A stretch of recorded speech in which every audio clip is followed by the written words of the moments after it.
दोस्तों, ये video medical college के बरगद के पेड़ की भूतिया कहानी की दूसरी पार्ट है। अगर आपने इस वीडियो का पहला पार्ट नहीं देखा है तो पहले जाकर के पहले पार्ट को देख लीजिए, नहीं तो आपको ये वीडियो समझ नहीं आएगी। पहले पार्ट के लिंक मैंने डिस्क्रिप्शन में दिया है, या फिर आप मेरे चैनल को चेक करके भी उस वीडियो तक पहुँच सकते हैं। ज़्यादा टाइम वेस्ट ना करते हुए चलिए हम कहानी की ओर बढ़ते हैं। मामा जी इस बात से थोड़ा परेशान हुए और बोले, अब क्या करें भैया, अब कैसे क्या होगा? थोड़ा समय दो, हम बताते हैं क्या होगा। उन्होंने अपने ऊपर विश्वास रखते हुए कहा और वहीं वार्ड के पास बैठ गए। आने जाने वाले उन्हें देख रहे थे। फिर एक नर्स आई और उनके बैठे रहने का कारण पूछा।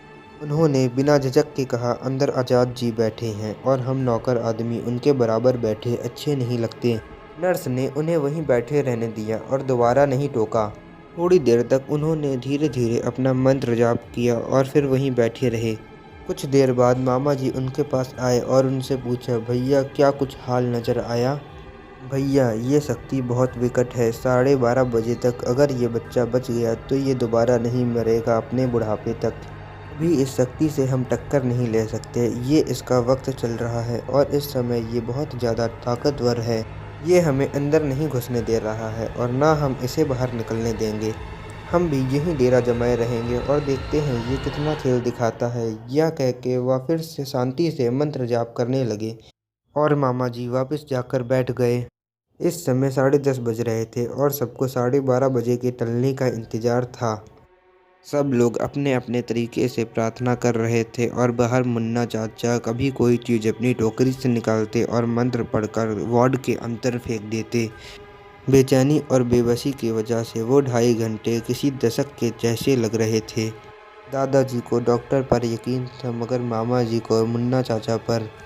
क्योंकि मामा जी यह बात मान चुके थे कि जब डॉक्टर भी परेशान हो जाएं और सारी रिपोर्ट भी नॉर्मल हो तो तंत्र मंत्र का सहारा ही बहुत योगदान देता है।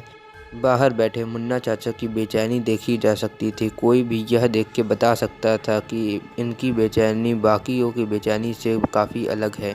यह बात वहाँ काम करने वाली एक दक्षिण भारतीय नर्स जान गई। उस नर्स ने वार्ड में जाते वक्त मुन्ना चाचा से कहा कि अंकल, तुम यहाँ तंत्र मंत्र कर रहे हो ना? मुझे सब पता है बेटा। अगर तुम यह सब जान गई हो तो यहाँ वापस मत आना, क्योंकि ये शक्तियाँ अनजान को माफ़ कर देती हैं पर जानकार के लिए खतरा बढ़ जाता है। मुन्ना चाचा ने आराम से नर्स को समझाते हुए सच्चाई बताई। वो नर्स ये बात सुनकर डर गई और दोबारा उस जगह दिखाई नहीं पड़ी। मामा जी और मुन्ना चाचा पर दबाव बनता जा रहा था। एक गलती या एक लापरवाही से दो जान जाती। एक जो पहले से गिरफ्तार था और दूसरा जो उससे टक्कर ले रहा था। किसी तरह 12 बजे तक का समय कट गया था। मौसा जी और मौसी जी खाना लेकर अस्पताल आ चुके थे, लेकिन अब जैसे जैसे उसका प्रभाव खत्म हो रहा था उस शक्ति ने अपना खेल दिखाना शुरू कर दिया।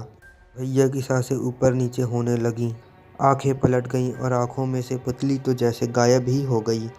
हाथ पैर झटके खाने लगे। जल्दी से जल्दी 2 से 3 डॉक्टरों को बुलाया गया और प्रोफेसर को बुलाया गया। प्रोफेसर और डॉक्टर वार्ड के अंदर चले गए और बाकी सबको बाहर कर दिया गया। डॉक्टर अपनी पूरी कोशिश में लग गए थे और मुन्ना चाचा भी कोई कसर नहीं छोड़ रहे थे। उनका मंत्रोच्चारण लगातार चल रहा था और इधर मौसी जी का रोते रोते बुरा हाल हो गया था। डॉक्टर ने भैया के हाथ पैर पकड़े हुए थे और एक डॉक्टर लगातार भैया के सीने को दबा रहा था। तभी अचानक अंदर से भैया के चिल्लाने की आवाज़ आई, मम्मी मम्मी। यह सुनकर मौसी जी जल्दी से वार्ड की तरफ दौड़ पड़ी, पर मुन्ना चाचा ने उन्हें अंदर जाने से रोक दिया। लेकिन पूरे 24 घंटे बाद अंदर से भैया की आवाज़ आई, इसलिए वो अंदर जाने पर आमादा हो गईं। मुन्ना चाचा ने मामा जी से कहकर उन्हें वहीं रुकवा दिया और समझाया कि अगर ये अंदर चली गईं तो ये लड़का तो बच जाएगा, मगर हम इनको नहीं बचा पाएंगे, क्योंकि अंदर से जो आवाज़ आ रही है वह एक छलावा है किसी और को तुम्हारे ही परिवार से अपना शिकार बनाने के लिए। तुम्हारा लड़का तो अभी भी बेहोश है। मुन्ना चाचा ने कहा, ये हमारे लिए परीक्षा की घड़ी है। दूसरी तरफ डॉक्टरों को इस बात से थोड़ी सी आशा नज़र आई और वो पूरे दिलजान से कोशिश करने लगे। उन्हें लगा कि अगर ये लड़का अपने घर वालों को बुला रहा है तो ये ठीक होने की कगार पर है और इसे कोई मानसिक चोट भी नहीं आई है। थोड़ी देर तक उनका यूं ही ट्रीटमेंट चलता रहा और थोड़ी देर बाद सारे डॉक्टर उन्हें ऑक्सीजन लगाकर बाहर आ गए। डॉक्टर ने दादाजी से कहा कि लड़के ने अपनी याददाश्त खोई नहीं है और ये दोबारा होश में आएगा तो ठीक हो जाएगा। फिलहाल वो जितना देर सोता है आप उसे सोने दें, बिल्कुल डिस्टर्ब ना करें। दादाजी ने डॉक्टर को धन्यवाद किया। उस समय 12:25 हुए थे और अभी 5 मिनट और मुन्ना चाचा की परीक्षा बाकी थी। मुन्ना चाचा ने सबको 5 मिनट के लिए अंदर जाने से रोक दिया। अपने थैले से कुछ राख निकाली और वार्ड के अंदर फेंक दिया। फिर वो वार्ड के अंदर देख के ना जाने किससे धीरे धीरे बात करने लगे, जैसे कि अंदर कोई खड़ा हो। अगले 5 मिनट तक वो किसी से बात करते रहे और जैसे ही 12:30 बजे के आंकड़े को घड़ी ने छुआ, उन्होंने लपक कर वार्ड के अंदर किसी को पकड़ा, जैसे कि कोई साधारण इंसान परेशान करती हुई मक्खी को पकड़ता है, और अपने थैले से कुछ धागे निकाले और मंत्र पढ़ते हुए अपने हाथ में बांध लिया। और उन्होंने मामा जी को सबको अंदर ले जाने को कहा और खुद कहीं बाहर चले गए और कहा कोई मेरे पीछे ना आए, खासकर इस खानदान का। उन्होंने दादाजी की तरफ इशारा करते हुए कहा। उनसे ये बात सुनने के बाद सीधा सब लोग वार्ड की तरफ दौड़ पड़े, अपने बेसुध बेटे को देखने के लिए। सबके मन में अब एक आशा थी, मगर किसी आशंका ने सबके चेहरे पर छाया डाल रखी थी।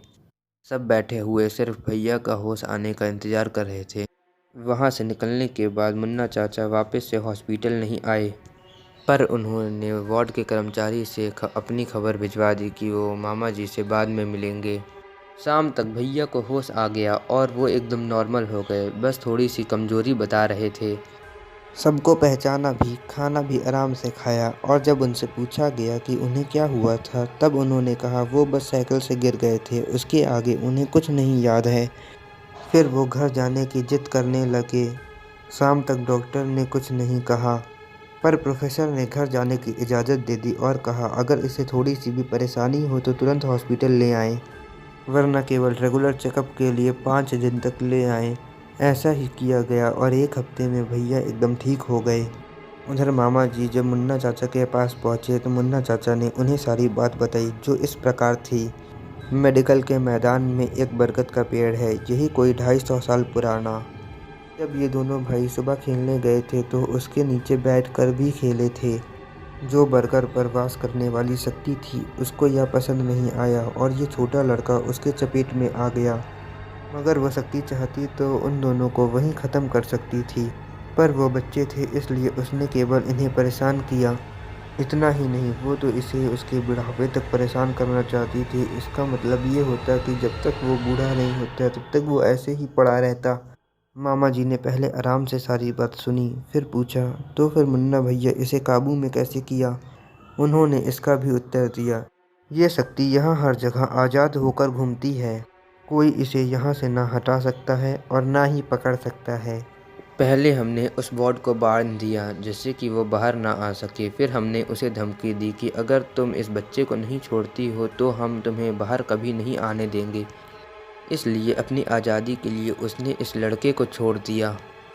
मामा जी ने फिर अपना अगला सवाल पेश कर दिया, भैया ये शक्ति आखिर थी कौन सी।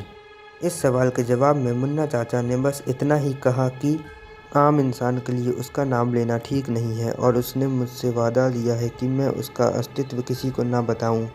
मगर सिर्फ इतना जान लो कि वह शक्ति ब्रह्म के पास की है। यह सुन के मामा जी का गला सूख गया और उन्होंने वापस कोई प्रश्न नहीं किया, बस थोड़ी देर वहाँ रुके और वापस चले गए। अगर आपको नहीं पता कि ब्रह्म क्या होते हैं तो मैं आपको बता दूं, बरगद के पेड़ का अस्तित्व ब्रह्म पे ही निर्भर करता है। तो दोस्तों कैसी लगी आपको ये कहानी? अगर आपको ये कहानी पसंद आई है तो कमेंट करके ज़रूर बताएं। इस वीडियो को एक लाइक कर दें, बिकॉज लाइक से बहुत ज़्यादा मोटिवेशन मिलती है हमें नई वीडियो बनाने के लिए। इस वीडियो को शेयर करें ताकि ये कहानी और लोगों तक भी पहुंच सके। दोस्तों मैं आपको एक बात और बता दूं, ये कहानी मेरी नहीं है, ये कहानी मैंने इंटरनेट से पढ़ी है और बस आपको सुनाई है। इस कहानी के सच होने का दावा मैं नहीं करता हूँ, ये मैं आप पर छोड़ता हूँ। वीडियो में कुछ गलत लगा हो या कोई सुझाव हो तो कमेंट करके ज़रूर बताइए।